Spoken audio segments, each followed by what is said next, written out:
तो सबसे पहले मैं यहाँ पे चाशनी बना रही हूँ, बिकॉज गुलाब जामुन पाउडर या सीमा पाउडर से जब भी आप गुलाब जामुन बनाओगे तो उससे बहुत जल्दी डो बनता है, इसलिए चाशनी पहले बना के रख लेना चाहिए।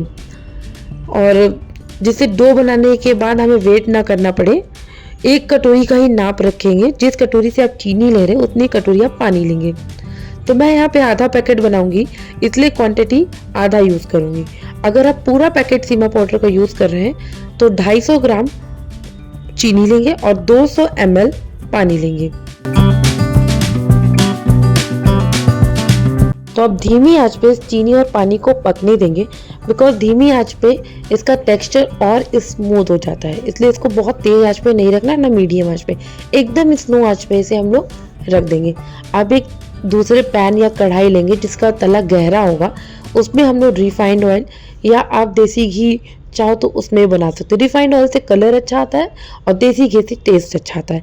तो ये आपके ऊपर है, आप जिससे भी गुलाब जामुन फ्राई करना चाहो आप इन दोनों में से कोई एक ऑप्शन चूज कर सकते हैं।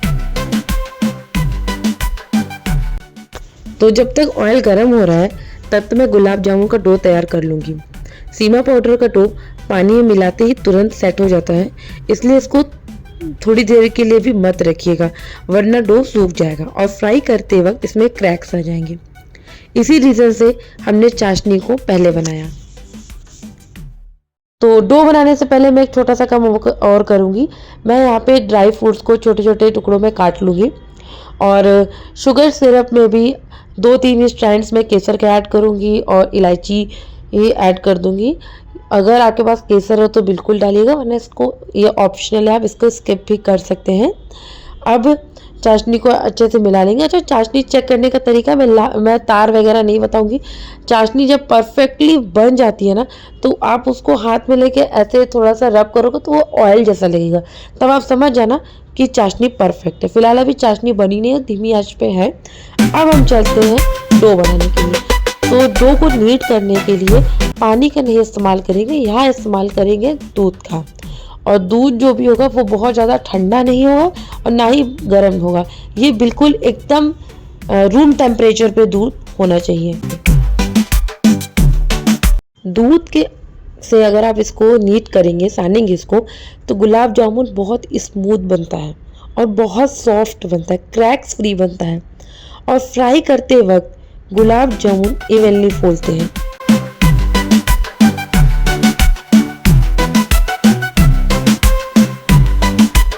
जैसे जैसे दूध ऐड करेंगे वैसे ही इस सीमा पाउडर को मिक्स करते हुए चले जाएंगे, अच्छे से मिलाते रहेंगे ताकि कोई भी लम्स ना रहे।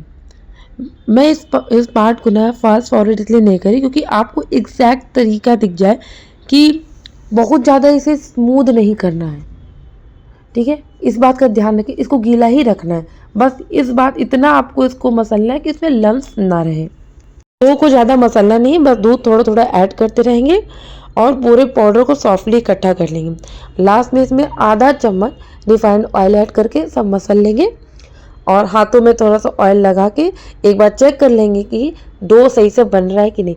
तो देखिए गीले आटे से डो कितना परफेक्टली बना है।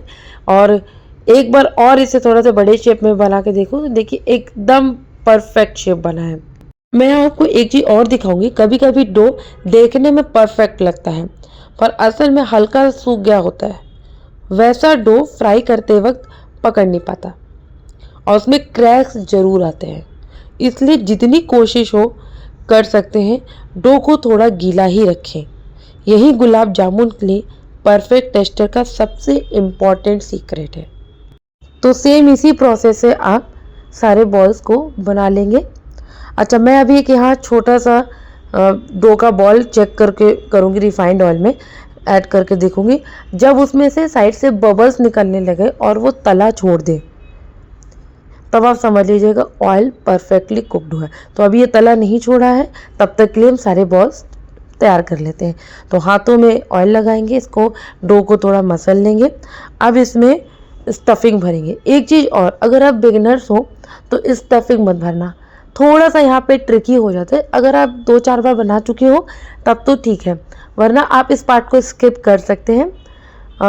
अगर मेरे अकॉर्डिंग है तो बिगिनर्स के लिए आप इस पार्ट को स्किप कर देना, मतलब अंदर स्टफिंग मत भरना, तो उस समय पे क्रैक्स थोड़ा सा जल्दी आ जाते हैं अगर आप ट्राई कर रहे हो फर्स्ट टाइम तो। बाकी अप टू यू, आप कोशिश कर सकते हैं। तो सेम इसी तरीके से आप सारी बॉल्स को बना लेंगे।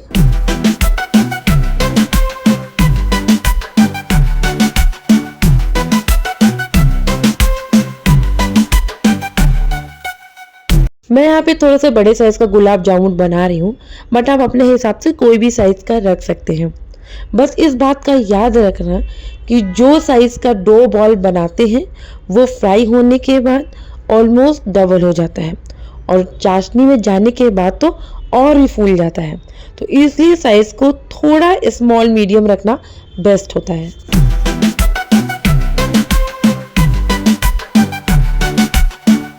तो अभी आपने देखा कि 2 हाथों में लेकर मैंने जो बॉल्स बनाया है वो कितना स्मूथ लग रहा है, लेकिन एक भी क्रैक नहीं दिख रहा है। लेकिन असल में ये डो थोड़ा सा सूख गया है, बिल्कुल नॉर्मल आटे जैसे कंसिस्टेंसी का हो गया है। देखने में सॉफ्ट लगेगा, पर जब इस डो से गुलाब जामुन फ्राई करेंगे ना तो बॉल्स में क्रैक्स 110% आएंगे। इसलिए मैं बार बार बोल रही हूँ कि डो हमेशा हल्का सा गीला ही रखना चाहिए, तभी गुलाब जामुन परफेक्टली स्मूथ बनेगा। तो इसलिए बीच बीच में थोड़ा सा मिल्क आप आटे के ऊपर लगाते रहें, स्प्रेड करते रहें।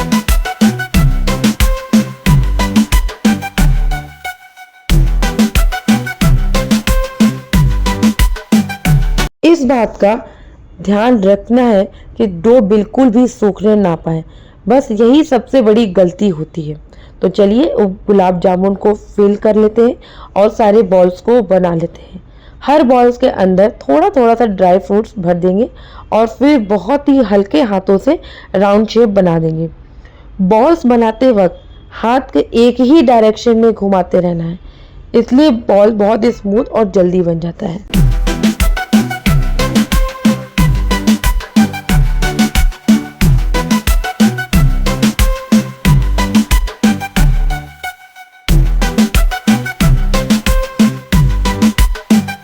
वैसे एक बात है, गुलाब जामुन हो या कोई भी मिठाई, जब आप अपने हाथों से बनाते हैं ना तो उसका स्वाद ही अलग होता है। घर का, प्यार का, मेहनत का एकदम असली मिठास एक कॉम्बो होता है ना। तो सारे गुलाब जामुन के बॉल्स बन चुके हैं, ऑयल भी हमारा परफेक्ट गर्म हो गया है। अब जब भी इसमें गुलाब जामुन ऐड करेंगे तो हथेली पे एक बार सारे बॉल्स को घुमाते हैं, फिर एक एक करके इस ऑयल में हम लोग ऐड कर देंगे। हाँ, एक बात को और ध्यान रखना है कि एक साथ गुलाब जामुन सारे नहीं ऐड करेंगे, 2 से 4 ही ऐड करिएगा स्टार्टिंग में। मुझे थोड़ा सा आइडिया है इसलिए मैं 5 से 6 गुलाब जामुन ऐड करूँगी, मगर स्टार्टिंग में 2 से 4 ही गुलाब जामुन धीरे धीरे करके ऐड करिएगा। और तुरंत इसको अलटना पलटना कुछ नहीं है, थोड़ी देर के लिए एज इट इज़ ही रहने देना है।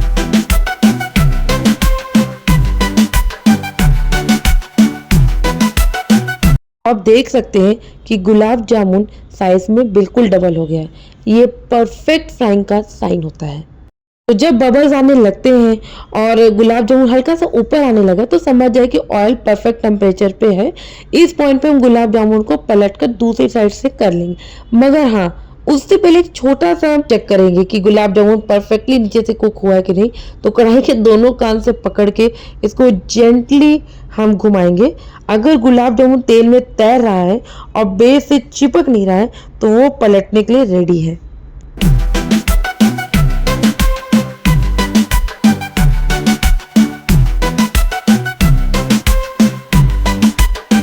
अभी आपको इस टाइम पे लग रहा है कि अरे गुलाब जामुन तो जल गए, मगर ऐसा बिल्कुल नहीं, कोई टेंशन वाली बात नहीं है।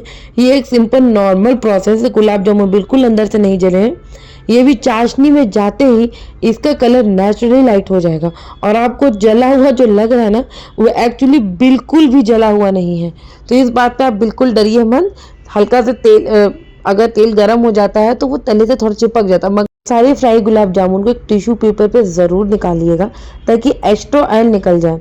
अगर तेल रह गया तो चाशनी में डालने के बाद ना ऑयल रिलीज होता है और देखने में बिल्कुल अच्छा नहीं लगता, इसलिए टिश्यू पेपर पे सारे गुलाब जामुन को निकाल लेंगे। तो आपने देखा होगा कि एक गुलाब जामुन में क्रैक्स आ गया है, तो मैंने आपसे कहा था कि डो ड्राई हो जाएगा तो क्रैक्स आना ही आना है। तो इसलिए मैंने पहले ही आपको एग्जाम्पल के तौर पे एक गुलाब जामुन मैंने वेस्ट किया। खैर अब सारे गुलाब जामुन को निकाल देंगे, उसके बाद और बाकी गुलाब जामुन ऐड कर लेंगे, धीमी आंच पे पकता रहेगा। अब यहाँ देखिए चाशनी भी रेडी होगी। जैसे मैंने बताया था कि इसको आप जैसे हाथ में रब करेंगे वो लगेगा ऑयल जैसा। तो ये परफेक्टली चाशनी आपकी तैयार हो गई है।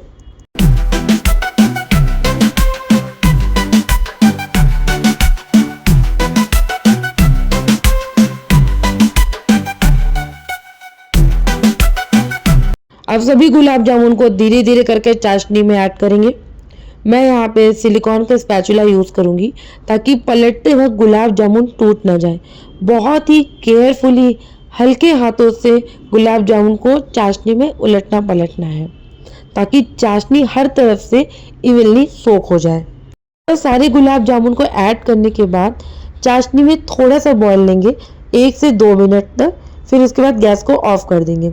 इससे गुलाब जामुन चाशनी को परफेक्ट तरीके से सोक कर लेता है। अब आप देखेंगे गुलाब जामुन कितना सॉफ्ट, कितना स्पंजी बना है, देखने में मार्केट वाले जैसा, और टेस्ट में तो कोई फर्क ही नहीं लगेगा।